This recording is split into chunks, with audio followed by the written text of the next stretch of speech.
So, in the very first scene, we have seen that how fate cruel to her. કઈ રીતના નસીબ એની સાથે ઘાતકી બન્યું, કઈ રીતના ઠગ્સ લોકોએ તેની સોનાની ચેન પૂછવાનો પ્રયત્ન કર્યો અને તેમની સાથે સંઘર્ષ કરતાં કરતાં તેને બહાર ફેંકી દેવામાં આવી અને તેનો ડાબો પગ કચડાઈ ગયો. Now let's see what is there in the second scene. See, I was admitted to AIIMS, AIIMS, Delhi, on the intervention of the PM. I was admitted to AIIMS. હોસ્પિટલનું નામ છે all India institute of medical science, દિલ્હીમાં situated છે. તો I was admitted, મને એઇમ્સમાં hospitalise કરવામાં આવી, દાખલ કરવામાં આવી ઓન ધ ઇન્ટરવેન્શન એટલે સહકારથી. કોના સહકારથી? તો ધ PM, પ્રાઇમ મિનિસ્ટરના સહકારથી મને એઇમ્સમાં હોસ્પિટલાઇઝ કરવામાં આવી, દાખલ કરવામાં આવી. The union government, central government, કેન્દ્ર સરકાર would bear the entire cost of my treatment. bear એટલે ભોગવવું, ચૂકવવું. અહીંયા ધ એન્ટાયર કોસ્ટ એટલે એન્ટાયર એટલે સમગ્ર, કોસ્ટ એટલે ખર્ચ. તો union government would bear the entire cost of my treatment. તો કેન્દ્ર સરકાર જે છે તે ચૂકવણી કરશે સમગ્ર ખર્ચની, મારા જે સારવારની સમગ્ર ખર્ચની ચૂકવણી જે છે તે કેન્દ્ર સરકારે કરી. Soon, AIIMS began issuing daily medical bulletin on my status.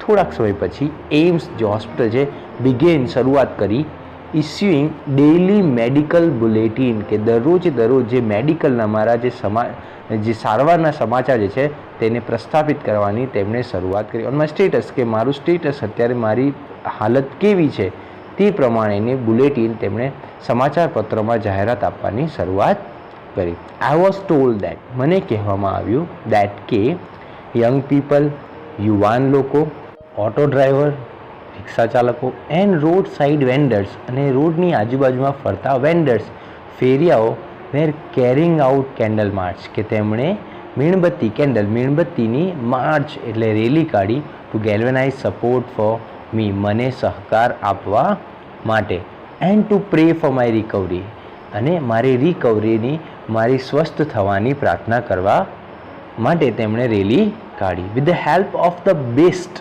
And latest technology, gradually with the help of the best, અતિ ઉત્તમ, સૌથી સારી, એન્ડ લેટેસ્ટ અને અતિ આધુનિક ટેકનોલોજી, તકનીક દ્વારા ધીરે ધીરે મારે રિકવરી પણ મળવા લાગી. I started responding to the treatment, કે મારી ટ્રીટમેન્ટ, મારી સારવારને હું પોતે જે છે તે રિસ્પોન્ડ કરવા લાગી, હું રિકવર થવા લાગી, મારી હાલતમાં સુધારો થવા લાગી. Now see some questions as usual. અહીંયા થોડાક પ્રશ્નો આપવામાં આવેલા છે, એક પ્રશ્ન આપણે જોઈ લઈએ, બાકી you will do your own. The first one, where was she એટલે Arunima, where was she admitted, તેણીને અરુણિમાને કઈ જગ્યાએ હોસ્પિટલાઇઝ કરવામાં આવી, દાખલ કરવામાં આવી. તો the answer would be like this, she was admitted to AIIMS at Delhi. Let's go ahead. One morning, my brother-in-law એટલે બનેવી પણ થઈ શકે અને સાળો પણ થઈ શકે. અહીંયા જોઈએ my sister Lakshmi's husband એટલે બહેનનો પતિ, it means that બનેવી. સાહિબ નામ છે. suddenly asked me, એવરેસ્ટ ચડોગી. તો one morning, એક સવારે my brother-in-law જે સાહિબ જે છે મને સડનલી અચાનક પ્રશ્ન પૂછ્યો, એવરેસ્ટ ચડોગી. He had just read an interesting piece of information in the newspaper. He had just read an interesting piece of information, ખૂબ જ રસપ્રદ એવી વાત ન્યૂઝપેપરની અંદર સમાચાર પત્રમાં વાંચી હતી. નો ફિમેલ એમ્પ્યુટી અહીંયા the main story is moving around this word. Amputee એટલે અપંગ, જેનું એક અંગ કામ ન કરતો હોય તેને એમ્પ્યુટી કહી શકાય. નો ફિમેલ એમ્પ્યુટી, કોઈ પણ અપંગ સ્ત્રી હેડ નેવર સ્કેલ એવરેસ્ટ, સ્કેલ એટલે ચડવું, કે કોઈ પણ અપંગ સ્ત્રીએ એવરેસ્ટ હજુ સુધી પાર કર્યો નથી. આઈ વોઝન્ટ એમ્યુઝડ એટલે આશ્ચર્ય થવું, મને કોઈ નવાઈ ના લાગી. I have lost a leg and you are talking of Mount Everest.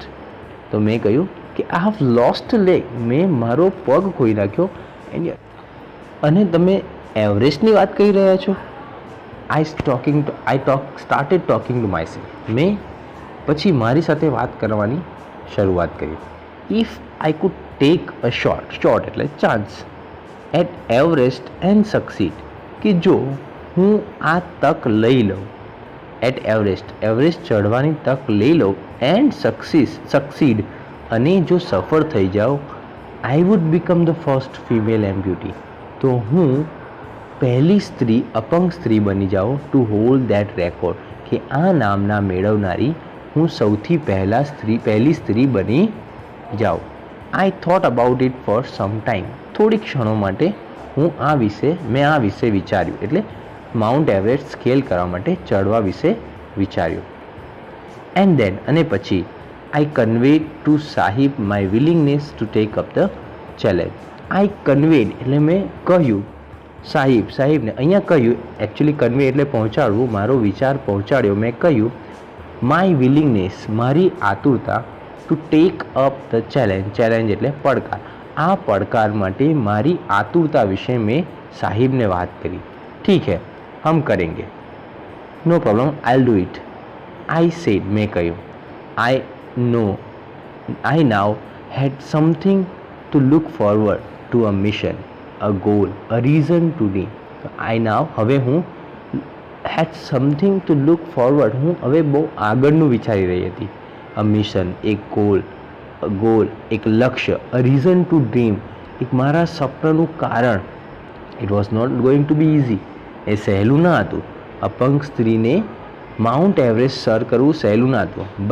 પણ તેણે વિચારવા લાગી, but through out my life, મારા સમગ્ર જીવન દરમિયાન, નથિંગ હેડ કમ ઇઝી, કંઈ પણ સહેલું રહ્યું નથી. મેં ઘણી બધી ડિફિકલ્ટીઝને પાર કરી છે.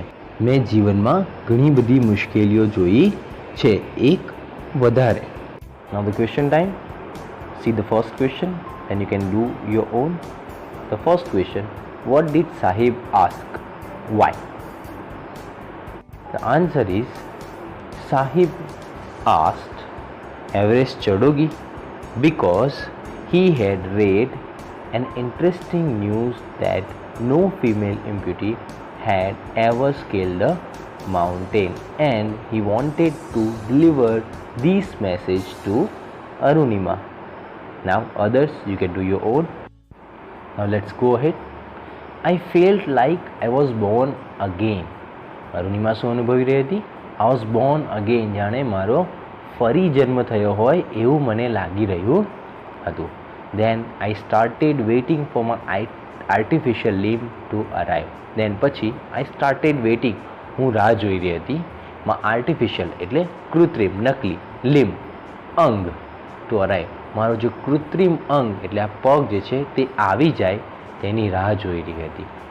When it finally arrived, અંતે જ્યારે તે આવી ગયો, I was overjoyed એટલે અતિ ઉત્સાહમાં આવી ગઈ. The artificial leg felt almost like my real leg. તો જે કૃત્રિમ પગ જે છે felt એવું લાગતું હતું, almost લગભગ જાણે કે my real leg, મારો સાચો પગ હોય, નેચરલ પગ હોય, કુદરતી પગ હોય એવું લાગી રહ્યું હતું. I could hardly feel the difference, ભાગ્યે જ મને કોઈ ડિફરન્સ, મને કંઈ અલગ અનુભવાતું. I had started falling in love with these stranger એટલે નવ વ્યક્તિ, નવી વસ્તુ. તો I had started falling in love with these stranger, કે આ સ્ટ્રેન્જર સાથે, આ પગ સાથે, આ નવી વસ્તુ સાથે હું ધીરે ધીરે પ્રેમમાં પડવા લાગી. whom I was wedded for life, કે જેની સાથે મેં આખી જિંદગીના સંબંધ એટલે લગ્ન કરી લીધા હતા, જેની સાથે હું બંધાઈ ગઈ હતી. I had set my eyes on a mountain. હવે I had set my eyes એટલે મારું ધ્યાન ક્યાં જવા લાગ્યું? પર્વત ઉપર, એ એવરેસ્ટ પર મારું ધ્યાન હવે કેન્દ્રિત થવા લાગ્યું. I needed to prepare myself, અને મારી જાતને તૈયાર કરવાની હતી. With the help of the stranger, કે આ સ્ટ્રેન્જર જે આ આર્ટિફિશિયલ લેગ, આ જે કૃત્રિમ પગ છે તેની સાથે મારે તૈયાર થવાનું હતું. Now it shows time, question time friends. Yeah, there are only 3 questions, and these are the last part of scene 2. So you will do your own these 3 questions. And if you have any query, just ask me. Now let's move to the third scene. Before we go to the next scene, what we have found in this scene that this girl got a goal of her life, even though she was in the critical situation, but she found something for her life. તેણીએ પોતાનું જીવન આગળ વધારવા માટે તેને લક્ષ્ય હવે મળી ગયો હતો. ઓન 20th February 2012, 20 ફેબ્રુઆરી 2012ની વાત છે મિત્રો. ઓલમોસ્ટ અ યર આફ્ટર, લગભગ 1 વર્ષ પતી ગયું હતું. આ was pushed out of the train, જ્યારે મને ટ્રેનમાંથી ધક્કો મારી દેવામાં આવ્યો તે વાતને લગભગ 1 વર્ષ પછીની આ વાત છે. I set out for the training institute. મને ટ્રેનિંગ ઇન્સ્ટિટ્યૂટ તાલીમના કેન્દ્ર પર મોકલવામાં આવી. Set up by Bachendri Pal near Uttarkashi, કે જે બચેન્દ્રી પાલ દ્વારા તૈયાર કરવામાં આવેલું ઉત્તરકાશીની નજીક બચેન્દ્રી પાલનું જે ટ્રેનિંગ ઇન્સ્ટિટ્યૂટ હતું ત્યાં મને મોકલવામાં આવી. I called up Bachendri Pal to tell her that. Bachendri પાલે મને કહ્યું ટુ ટેલ હર, તેણીને કહી દો દેટ કે વી હેડ રીચ્ડ ઉત્તરકાશી, આપણે ઉત્તરકાશી પહોંચવાનું છે તેવું બચેન્દ્રી પાલે કહેવડાવ્યું. She was surprised at how quickly I had reached. તેણીને નવાઈ લાગી that how quickly I had reached, કેટલી ઝડપથી હું પહોંચી ગઈ. After this my confidence skyrocketed, અને ત્યાર પછી મારું કોન્ફિડન્સ, મારો આત્મવિશ્વાસ જે છે તે આકાશને આંબવા લાગ્યો. મારો આત્મવિશ્વાસ ખૂબ ઝડપથી વધવા લાગ્યો. Now friends, question time. અહીંયા પણ પ્રશ્ન છે, જોઈ લઈએ. They are only 3 questions, one of them we can discuss here. 3 જ પ્રશ્ન છે, એક જોઈ લઈએ. Who set up the training institute. Training ઇન્સ્ટિટ્યૂટની સ્થાપના કોણે કરી હતી? તો Bachendri Pal set up the training institute. Now see, go ahead. Bachendri Pal always pumped fresh confidence in me. Bachendri Pal જે છે હંમેશા ફ્રેશ પમ્પ્ડ, પૂરતી રહેતી, ભરતી રહેતી, આપતી રહેતી ફ્રેશ કોન્ફિડન્સ, નવો તાજો આત્મવિશ્વાસ, મને નવો આત્મવિશ્વાસ મારામાં ભરતી રહેતી. કહેતી, Arunima, you are far better than others. તું બીજાઓ કરતાં ઘણી બધી સારી છે. This people seem to be suffering from handicap, કે આ લોકો પીડાઈ રહ્યા છે ફ્રોમ અ હેન્ડીકેપ, અપંગતાથી આ લોકો પીડાઈ રહ્યા છે. નોટ યુ, તું બિલકુલ નહીં. આઈ એમ પ્રાઉડ ઓફ યુ, મને તારી ઉપર ગર્વ છે. બટ બિફોર એવરેસ્ટ એક્સપેડિશન, કે પર્વતને ચડતા પહેલાં, એવરેસ્ટને સર કરતાં પહેલાં you will have to prove your self. તારે તારી જાતને સાબિત કરવી પડશે. હાઉ, કઈ રીતના? તો you climb 21,798 feet high Chamser Kangri in Ladakh. જો તું 21,798 ફૂટ ઊંચું ચામસર કાંગદીનું પર્વત ચડી જઈશ, you will be on your way to Everest. તો તું તારા એવરેસ્ટના રસ્તા પર, એટલે એવરેસ્ટ ચડવાની અંદર આગળ વધી જઈશ, તારું કામ થઈ જશે. Here only 4 questions. Let's see one of them. What did Bachendri Pal do? Bachendri Pal શું કરતી હતી? તો Bachendri Pal always pumped fresh confidence in Arunima. Now the last part of this scene, third scene. I successfully completed that expedition. મેં અરુણિમા સિન્હાએ સફળતાપૂર્વક આ ચઢાણ પણ પૂરું કરી લીધું. By the time we reached at the base camp, જ્યારે અમે બેઝ કેમ્પ પર રીચ્ડ એટલે પહોંચ્યા, સિચ્યુએટેડ 18,000 feet, 18,000 ફૂટની ઊંચાઈ પર સ્થપાયેલું હતું.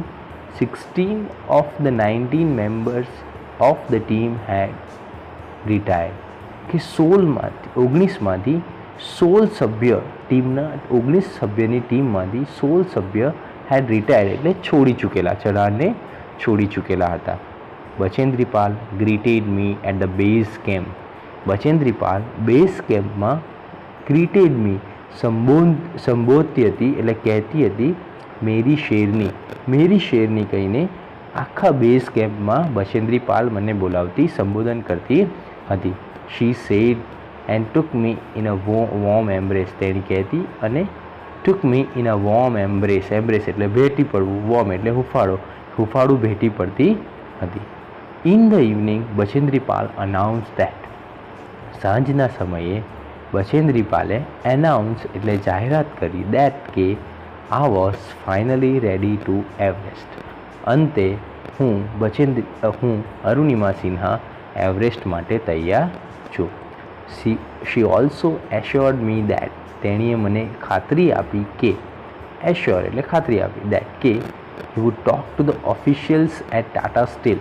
એ ટાટા સ્ટીલની ઓફિસમાં કાર્યાલયમાં વાત કરશે ફોર સ્પોન્સરિંગ મી, મારો ખર્ચ ઉઠાવવા માટે, માય એવરેસ્ટ ડ્રીમ કે મારા એવરેસ્ટ ચઢવાના જે સપનાને પાર કરવા માટે ટાટા સ્ટીલની કાર્યાલયમાં મારો ખર્ચ ઉઠાવવા માટેની વાત કરશે તેવી પણ મને તેણીએ ખાતરી આપી હતી. Friends, there are some questions and these questions you will have to do your own. Let's see the question. Here there are 5 questions and all are very easy. If you have any query regarding this question or any point, you can ask me, you can comment me. I'll sure to give the answer. Thank you very much. And the last scene we can see in the next lesson, next video. Thank you very much.